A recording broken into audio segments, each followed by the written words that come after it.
We are live for episode 13 of the Weekly Take podcast. Thank you guys so much for joining, whether this be a good morning, a good afternoon, a good night, a good evening, all that you could really think of. Thank you guys so much for listening to episode 13. And we got a full schedule today. We got the NFL, obviously.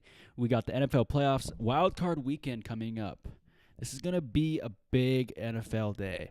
It usually is NFL more related in this show, as you know, NFL is more popular at the moment. It's more heated and more things going on, and then we'll also end it with some NBA stuff. So to actually jump right into this, let's actually start it with the Dolphins losing to the Bills 42-17 or 17-42, if that's the way we're gonna introduce it. Josh Allen is looking not so much like a bust anymore, and that's kind of shocking because in the beginning of the year I was just harping on these Buffalo Bills. You know, I just don't get it. Maybe the Dolphins weren't trying that hard, but you know, just the Bill. This is an individual game. Let's bring that point to the table. Buffalo Bills, they have a really, really good young defense, and I really admire that about them. I'm just wondering if they're going to be able to maintain this type of play like they played in Week 17 against everyone next year, because you know they're not going to the playoffs this year. You know, they get a solid running back. They get a good receiver. They're there. You know, they don't really – Josh Allen don't have much help. LaShawn McCoy is, 40? I know that's an exaggeration, but I know he's getting old. His type of running back is just not out there anymore. It seems like, you know, there's a lot of talented running backs like LaShawn McCoy, but they're not LaShawn McCoy. His run – I don't really know right now with LaShawn McCoy, to be honest with you guys. So Bills win this one 42-17 in Buffalo, in Orchard Park. Moving into the Falcons at Bucks. The Falcons win this one by 2. This is also an in-divisional game. Here's the thing about most of the games in the NFL in the last game of the year. They're mostly divisional.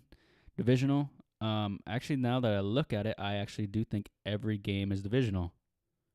Yeah, the last week of the... wow, I just found something out. Well, according to this schedule, if we're going by that, every last game of the season is a divisional game. That's actually pretty cool. So all these games are actually in divisional. You know, they're all division games. That's pretty cool. The Falcons beat the Bucks by 2 points. Jameis Winston actually showed somewhat light this game. I just don't really get how the Falcons are going to be able to maintain this bad style of playing. The Falcons have a really good team, and they just aren't who they've been playing to be. Julio Jones is a fantastic receiver. Matt Ryan is a fantastic quarterback when he's on. Their defense was really ridiculed by a lot of injuries this year, and that could be a huge reason in why they're playing badly. The Bucs, I have really no excuse. That offense has so many weapons. They have 2 viable quarterbacks to play that position, but they just can't get it right. Maybe it's the OC, maybe it's the coaching, maybe it's the locker room. I don't really know, to be honest with you. Falcons win this one by 2 in Tampa Bay, 34-32. Moving into the NFC East divisional game, we had the Cowboys and Giants. The Cowboys ended up winning this game by 1 point, and it was thanks to Cole Beasley's last-second catch from Dak Prescott from about 20 yards. You know, I was watching this game, and I saw the Giants winning, and I kind of, you know, leave the room for a little bit, and then I come back, and the Giants were winning, or the Cowboys were winning, and I was like, what the hell? These Cowboys aren't the same Cowboys we've all been clowning on. They're actually a pretty good team this year when Dak is playing at a higher level. I know that goes to say with any team if a quarterback's playing at a high level, but when Dak starts playing this style of play, when he can throw it more than 10 yards and he's a mobile quarterback, he's a threat, and he's able to make, you know, throws to Amari Cooper. I think Amari Cooper was really a big impact in this team. They've won 7 of the last 8 games since acquiring him. You know, that's just insane that they're winning at that rate. And, you know, Cowboys end up winning this by 1 point against the Giants. The Giants just, you know, Saquon had, what do you have, 100 yards. He had 17 attempts for 109 yards and a TD. That's pretty good, but, you know, those aren't usual Saquon records. He broke 100 and he had a TD, so that's good in my fucking book. As soon as you break 80 yards and if you have a touchdown, I'm already kind of like, you had a pretty good game. So Saquon had a good game against this defense. This defense hasn't really been that defense that everyone's been praising. You know, the last 4 games, they're 26th in points allowed, 29th in yards allowed, and then 31st in third downs allowed. That's not good. You know, I was praising the Cowboys defense like a couple weeks ago saying, wow, they're just they're they have all the pieces, but they're not really showing it statistic wise. They're winning games, but if your defense ain't gonna at least put a stop on someone, you need some help on offense. And Dak and Zeke are perfectly doing that, and Amari Cooper is as well. So Cowboys win this one by 1 in MetLife Stadium in New York. Moving into the Panthers at Saints, you got the Saints, and I just, this loss wasn't really too big of a deal. I get the Saints probably wanted to win it, but I mean, it wasn't really too big of a stressor because they're already in the number 1 seed in the NFC. The Panthers kind of just, it's like a win, like, all right, well, you won it's just a high five, get to go into the offseason now. That's what I kind of look at it as. Cam Newton needs to get his shit together. I'm a huge fan of Cam Newton, but as soon as things like this kind of happened, he kind of crumbles, and the lights shine bright. He didn't really step up to the plate. I know he's won a national championship, and I know he's done all that good stuff for them. He's brought them to a Super Bowl, but they need that Cam Newton back. They need that Cam Newton back in Carolina right now, and he's not showing up. So Panthers end up winning this one 33-14. I wish I could give you guys a little more about this game, but this game nothing really stood out to me. Moving into the Jets at Patriots, Tom Brady looked like he's not aging, which sucks to say. I know a lot of people don't really like the Patriots. I'm not a huge Patriots kind of guy, but I do know that the Patriots are playing at a great level right now. They're the 2nd seed. Nobody saw this coming. Their offense, he's kind of making it work with nobodies. Josh Gordon's gone. Gronk is a shell of himself. Sony Michel's running game hasn't really been that great this year or towards the end of the year. So the Patriots are playing great. Their defense has always been that hybrid zone coverage, and it's very well doing them good because they're the 2nd seed in the AFC. Not saying much because if the Cards were to play right, the Colts and the Ravens could have had a second round or first round bye with a 9-6 record. It goes to show the AFC is just up for grabs. Kansas City and New England being the powerhouses of the conference, but Patriots win this one 38-3. Moving into the next game, we have an AFC South matchup, Jaguars at Texans. Deshaun Watson played great. The Jaguars, I'm just so disappointed in this year. I have no idea why they're so bad. I mean, they have Blake Bortles is a reason why they are bad, but I just don't really get how they're this bad. That defense was in the AFC divisional playoffs against the Pittsburgh Steelers last year, and they put up points against them. I think they lost 33-36 or something like that. You look at it now, they're not putting more than 3 points up against the Texans, and the Steelers' defense was arguably pretty good last year in the playoffs. And then we all know what happened. Pittsburgh went into Foxborough and took an L against New England, and New England went on to lose against the defending champs, Philadelphia Eagles. So Texans win this one 20-3. The Lions actually just went and shut out the Green Bay Packers 31-0 in Lambeau Field. Yes, Aaron Rodgers played, and yes, everyone played, but I mean, are the Packers the Packers this year? Yes, they are, because they obviously suit up and they obviously do all that, but I don't really get what was going on with Green Bay towards the end of the year. I mean, I get Aaron Rodgers don't really have that much help, but he needs a little more help than that. Moving into the Stafford's, not Stafford. I almost said the Detroit Stafford's point of view. Moving into the Lions' point of view, we actually have Stafford is playing at a great level. He had 2 touchdowns. He didn't have a pick. I think he had 146 yards this game. Matt Prater had a passing touchdown, though. And if that's not cool, he holds the record for the longest field goal.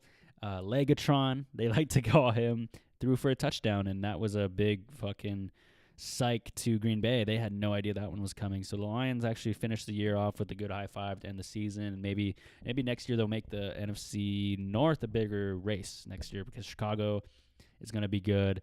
Green Bay is probably not going to have 2 bad years in a row like this. And then you got Minnesota, who's not really a pushover. So you got the Lions, winning this game 31-0. Moving into the defending champs, beating the Redskins by 24 and holding the Redskins to 0 points. Nick Foles is a totally different quarterback than Carson Wentz. I understand that completely. But Nick Foles' offense is a lot more interesting to watch than Carson Wentz. Carson Wentz likes to dump it off short, and he likes to play smart, and I feel like he's playing more for the security of his spot rather than Nick Foles is playing at a position where he wants to make these big plays, and he wants to be known, and he wants to be known as the guy of Philly that's brought him the Super Bowl. Last year, Carson Wentz goes down. He says, I got it from here, brings them to the playoffs. They win again, and then they're in the Super Bowl, and then they're like, all right, well, can you get us this Super Bowl? I could do that too. Carson Wentz goes down week 14 this year. They're like, all right, we need you to win out and get us to playoffs. He fucking went and did it. I don't get the whole like the hype. I get Carson Wentz is a fantastic quarterback. I get that 100%. But this year, Nick Foles is playing at a better level. Alshon Jeffrey's, obviously helping that case. Golden Tate was a big acquisition or you know what I'm trying to say. It's like a smarter word. I just think the Nick Foles' Eagles are a lot more interesting to watch this year. So that's why I just thought it was a lot more cool to see him win out those last 3 games and then take the playoffs, because obviously they needed Chicago to beat Minnesota, and that happened. If Minnesota would have beat Chicago, then it would have been sad days. I'm just thinking Philly's going to have a lot of fucking drama. If the Philadelphia Eagles, and we'll get to this matchup in a little bit, if the Philadelphia Eagles beat Chicago, I'm saying if, it's a big if. I think Chicago is one of the scariest teams in the NFC right now. If they win that, what do you do? You tell this guy to win the games after your starting quarterback goes down. He brings you a Super Bowl. He fucking wins you 3 games to get you into the playoffs this year. And if he beats Chicago, what the hell do you do? Do you let him go? Do you trade him? Do you get rid of Wentz? Their front office is probably hoping that fucking shit doesn't go like that. I mean, obviously they want to win, but that's going to be a headache for them. Moving into the Chargers at Broncos game, the Chargers beat the Broncos by 23-9. It just wasn't that big of a deal. Here's the thing about the Denver Broncos. I just think Denver is just not really the place to be right now. There's not a lot of things going on. It's not really explosive. They're not really the worst team, and they're not the best team, and they're not their most average team. So moving into that, I just think LA is going to, this was a good motivational win for them to move into the season with. But, I'm not really tripping too much about it. So I just think LA had a big win against the Broncos. I know it's a divisional game. I bet you Broncos wanted to just kind of fuck with them, but the Chargers already locked up the playoff spot, so it wasn't really that big of a deal if they lost anyway. Moving into the Raiders at Chiefs. Chiefs won this one by 32 points, 35-3 in Kansas City. I just really think Kansas City is playing at a great level. They lost some big games. Those losses are against good teams. That's not that big of a deal to them, but those losses they had are going to be very good blueprints for the teams who play them in the AFC after the first round. I'm not a huge Chiefs guy this year. I really hope they somehow lose. They've only won 1 playoff under Andy Reid anyway. So moving into the next game, we got the Bears at Vikings. The Bears kind of knocked the Vikings out of the playoffs with this game, winning 24-10 in Minnesota. Kirk Cousins played like Kurt Cousins. He was not Kirk Cousins this week. He just did not play at a great level, and he needed that $85 million guaranteed or $83 million guaranteed did not give you a win to get you into the playoffs. Just let that sink in. I'm a big fan of Kirk Cousins, although, but if you're paying a guy that much, Aaron Rodgers in that situation, he's going to win you that game with that personnel at least. I don't know about the team he's got right now. But moving into the Browns at Ravens, this game had a lot of ups and downs for me as a Ravens fan. I looked at it and watched it in a car with my buddy, actually.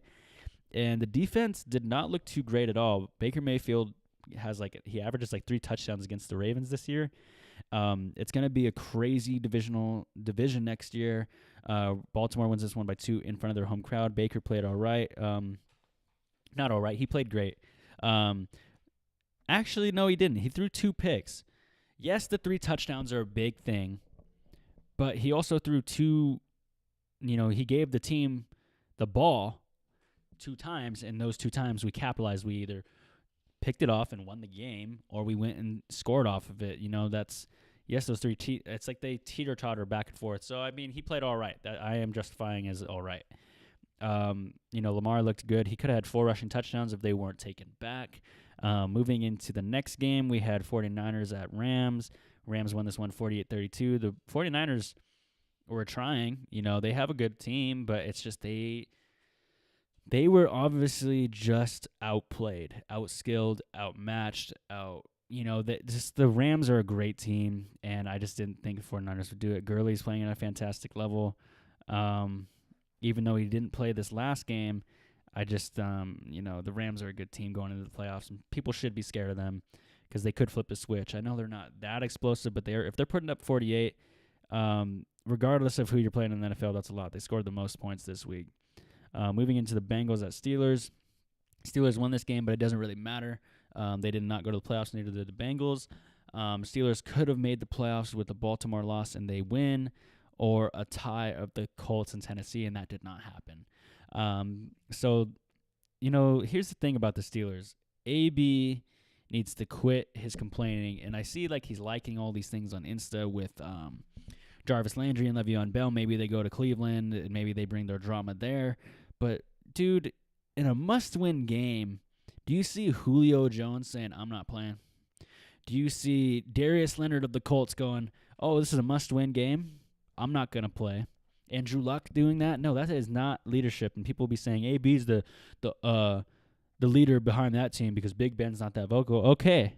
Mr. Madden cover can't even get on the last end. He can't play the last part of the game. I get if he's actually injured, don't hurt yourself. There's a lot of money in it. But, dude, if you're not that hurt, you're just trying to take a stand, get the fuck over it, man.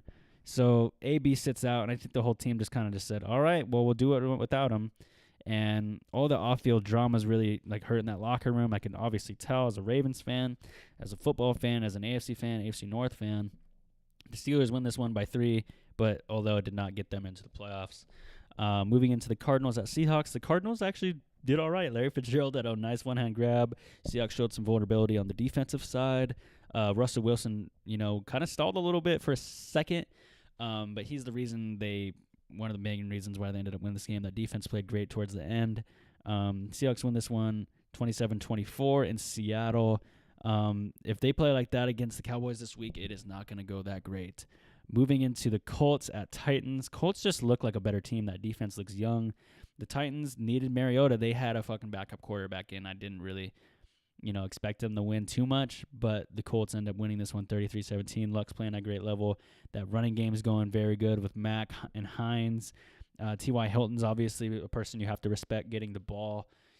I just really like the Colts this year. I just think they're going to go all right in the playoffs. I don't really expect them to win, but anything could happen because these two teams that are going to be playing Saturday, Colts and Texans, know each other very well, and I think it's going to be a good game.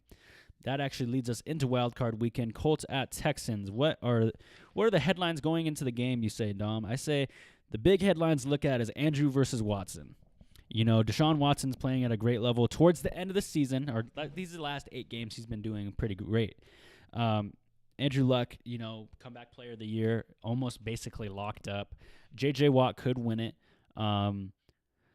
These quarterbacks are going to have it's going to be a big, box office type game. I know these guys aren't like the Steelers and the Patriots or, like a big game, like big market team, but it's going to be a big game. These franchises are on the rise right now. So another the big thing is the Colts offensive line. This is the first time they're all together since November 9th, I believe. They have all their starters in, ready for the playoffs against the Houston Texans defensive line. And that defensive line is fucking stacked. They got Jadeveon Clowney and J.J. Watt alone. Those are the two best outside rushers in the NFL, arguably. LA's got the best interior with Aaron and Sue, and then they got Brockers. But I'm talking about Houston's got Jadeveon, Merciless, and J.J. Watt, and I totally forgot the other guy in the middle. They're doing fucking great. That D-line's doing really good things in Houston. It's very underrated. Moving into, will Andrew get his first win? Actually, no. He does not have a playoff win, I do not believe, because he lost in Baltimore in 2013 against Ray and Ed. So I don't think he's actually this will be his first playoff win if he could get it. I don't know. I don't think it's going to happen. I think Houston's going to be, I think DeAndre Hopkins is going to be too much, to be honest with you. It's just really, it's going to come down to who's going to win over the line of scrimmage. If the defensive line can get to either or quarterback, I think it's going to be a good game. I know that kind of goes for any game. If you win the offensive, the line of scrimmage, then you win. Also, I think the better running game is going to win the game. If Mack and Hines can get things going, then it could be very, very well over for the Texans. You hold the ball that long, running the clock, it's hard to come back. But Houston's got Deshaun Watson and DeAndre Hopkins. Andrew Luck has T.Y., I understand that, but DeAndre Hopkins is arguably probably the best receiver in the game. behind a couple other big names. I just really like DeAndre Hopkins and Deshaun Watson's connection. They both did play at Clemson. They got that Tiger pride or whatever. They did not play together. But maybe they got that little Clemson something. We know who they're picking this week in the national championship, at least. Moving into the next game of Wild Card Weekend, this is another game I'm very excited to watch tomorrow at 5 Pacific Standard Time. Seattle at Dallas. Another big thing to point out is Russell Wilson versus Dak Prescott. Russell Wilson has a huge edge over Dak Prescott. He's a proven quarterback. He's won a Super Bowl. He's been to 2. He's playing I think his team around him is a little bit worse. Yes, their running game is taking a lot of pressure off what he has to do as a quarterback. But so is Dak. Dak has Zeke to hand it off to, and Seattle has the number 1 rushing offense. So, you look at that and you're like, okay, obviously Russ is better, and Russ has the better running game. Is that why he's playing better? No, he's just playing better in general. I just think Russ is a better quarterback. Moving into who has a better running back would be Dallas, but the rushing attack in Seattle is doing much more. I know Dallas is known for having Ezekiel Elliott and a good offensive line, but the stats aren't showing that. The stats are showing that Seattle is the number 1 rushing team in the NFL. So if they have Russell Wilson and a good rushing attack and then Doug Baldwin and Tyler Lockett on the outside, that's a pretty good recipe to beat the Dallas Cowboys, especially if their defense plays as bad as they did against New York. If Eli could put up 35, I believe, on them. Let me go look at this real quick. New York put 35 on them, and you're telling me you're going to stop Russell Wilson? It's kind of hard to believe. Yes, they're home. Yes, it's a different game. Yes, it's the playoffs. But, hey, if they play a smidge of like that, Seattle will take that inch and make it a mile. Seattle needs to get to Dak on 3rd down. That is a big thing for them. They need to get the Dallas Cowboys off the field fast if they are going to want to win. Zeke obviously is a huge headache for Seattle. I'm sure, as much as Seattle fans will probably hate to admit that, Ezekiel Elliott is he's a beast if he gets the ball 35 plus touches a day. Even if you're putting an extra guy in the box, he's gonna make plays. You got to watch out for him, especially with Dak being a mobile quarterback. It makes it harder to respect that. And also, that's exactly like my point. It's hard to really put an extra guy down there when maybe Dak could take it for 20 yards too. He could with his feet. Moving into Dallas' defense, like I said, Dallas' defense is not doing too great in the last 4 games. They're 26th in points allowed, 29th in yards allowed, and 31st in 3rd downs allowed. So, like I said, if their defense plays like that, they're going to be in trouble when Seattle comes into town. Amari Cooper is there this game. Seattle did beat Dallas earlier, week 4, I believe. And Earl Thomas, I think, had 2 picks before he got injured. It's just crazy to look at this game and say, wow, Dallas could win this game, because I really like all the edges of Seattle this year. And I give Seattle the edge this week, so I'm going to pick Seattle. I just really like that. And Barkley alone had 109 yards and a TD. And if the number 1 rushing offense is coming into town, what are they going to do to that? If Barkley is a once-in-a-generation talent, probably arguably top 3 running back in the league this year, but I just really think if he did that with his rushing attack and his offensive line, what is Duane Brown and Chris Carson and all them Mike Davis guys going to do? It's going to be a heyday for Dallas this week, so I'm going Seattle, and I apologize I did not pick the pick last week, and I'm going to pick Houston for the Saturday wildcard weekend games. Moving into the Sunday games, and these Sunday games are going to be pretty fucking crazy. We got the afternoon game with the Chargers versus Baltimore. I don't really know who's under more pressure to win this game. If I were to put it on someone for my life, I would say Phillip Rivers, because he has yet to prove himself as a quarterback for the Los Angeles Chargers, because he hasn't won a playoff game since 2014. And that was a long-ass time ago. You look at that, that's 5 years ago. I mean, 5 years ago is not too long to some, but that's a long time as a quarterback. That's aging. He says he's not going to play until he's 45. He has 9 kids. He wants to go be a coach. He doesn't want to be here all the time. He doesn't want to be here getting to the playoffs and losing all the time. But also the Ravens' last playoff appearance was 2015. So this is a big game for both of these teams, because they both want to win equally as hard. I know it's the playoffs. Everyone wants to fucking win. But this is a big game. Baltimore hasn't hosted anyone since 13. They've only gone into Denver and Pittsburgh in 2014, and then they hosted the Colts against Andrew Luck his rookie year with Ray Lewis, Ed Reed, Anquan Bolden, Bernard Pierce, Ray Rice in 2013. But I'm going to pick Baltimore this game. Yes, bias, and I just truly think they could win this game if their defense is getting to Rivers. LA's coming from all the way on the other side of the country. They're going to be in Baltimore. That's a big edge alone. The defense is playing great, but here's why I could be wrong. Philadelphia has Keenan Allen, Melvin Gordon, and Phillip Rivers, and they all have good connections. Antonio Gates is obviously on the field. He has potential to make plays, even though he's older. That it's just a number to him. The defense has to get to Rivers to win this game. Lamar's got to make the third down throws. Very well they could run it and get a yard, and then maybe the next yard it's an incomplete. It's going to be 3rd and 9 real quick in Baltimore. And Lamar's got to make those big throws. And if he throws it to fucking Michael Crabtree, Mark Andrews, I don't care. He's got to get it above the linebackers and make those big plays. And he did against the Chargers last time in Week 14. But can he do it when it comes to playoffs? And we're home this week, whereas in Baltimore, it's just I think it's going to be a very good game. Sunday, they did a very great job in dividing the games this week. I really like what they did because they're making both games on the weekend very interesting to watch. Moving into the Philadelphia at Chicago. By the way, I'm going Baltimore. I know I said that earlier, but I just like to say that at the end of every pick. Philly at Chicago. Philly being the defending champs. It's going to be Mack versus the Philly O-line. I mean, not even really Khalil Mack. Obviously, yes, Khalil Mack. But that defensive line is pretty underrated as well against this O-line. I think I'm going to give the edge to the defensive line of Chicago rather than Philly's O-line. And Philly is very great, but I just like to give that slight edge because they have Khalil Mack. Nick Foles' Eagles or Wentz's Eagles. It's Nick Foles' Eagles right now.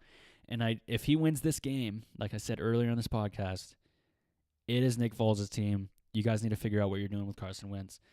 I don't know. Make him a kicker. Trade him. Let him go. Don't pay the guy when you could pay Foles. I get Foles is a lot older than Carson Wentz. I get that. But, hey, if he's winning you Super Bowls, why even bother with someone else? So that's a big thing. Chicago is number 1 in scoring, number 1 in rush defense, and number 1 in takeaways on the defense, scoring defense. That is a fucking big stat to worry about as a Philadelphia fan. I'm worried about, all these Philly fans. I'm scared for you guys because Chicago is probably one of the scariest teams in the NFC. And I don't know what to say because I really want Philly to win this for the NFC side of things, but I don't think they're going to be able to do it. Fletcher Cox has to get to fucking Mitchell Trubisky. Cohen and Howard are a very good mix of running backs. Gabriel's very good in the inside slot and the outside. Trubisky's playing great rushing-wise and throwing the ball-wise. I just don't know what to say about that creative offense in Chicago with the guy from Kansas City. It's going to be Chicago versus Philly's secondary. I think that is the biggest thing to worry about because Philly's got the defensive line. They got Graham. They got Cox. They got Michael Bennett. Their secondary is banged up. I know they were banged up really early in the season, middle of the season, but you look at that and you're like, well, if Chicago exposes that and you have a backup in the playoffs, people in the NFL are going to pick you apart. They're going to be like, all right, that fucking guy, he's only played 2 games, and we have these games of him in college, and now what the hell does he not like to do? Oh, he doesn't like to go off his back foot? I don't really know, man. Chicago's going to play great. Philly's going to play great. And my buddy's a huge Philly fan, so I'm going to be cheering for Philly this week. But I don't think it's going to happen. So I'm going to go Chicago. But I just really think that Chicago is playing at a great level. And anyone else who would be playing Chicago, I'd probably be picking against them as well. The scary thing about Philly, though, is how Nick Foles is making them play. So to wrap it all up for the wild card weekend, I got the Texans beating the Colts, the Seahawks beating the Cowboys, the Ravens beating the Chargers, and the Bears beating the Eagles. As much as I hate to say that. Actually, No. Wait. I'm going to do it. Weekly take. Here is my upset of the week, and I'm going Philadelphia. Philadelphia is going to go into Chicago. Nick Foles is going to have 3 touchdowns, and they're going to beat the Bears. I think it's going to happen. I'm sorry, Grandpa. I know you're probably listening to this, but I think Philly is going to upset them this week. That I just had to do it. I feel a little lighter off my chest now, guys. Moving into the last part of the fucking show or the podcast, I want to talk about a little bit of NBA.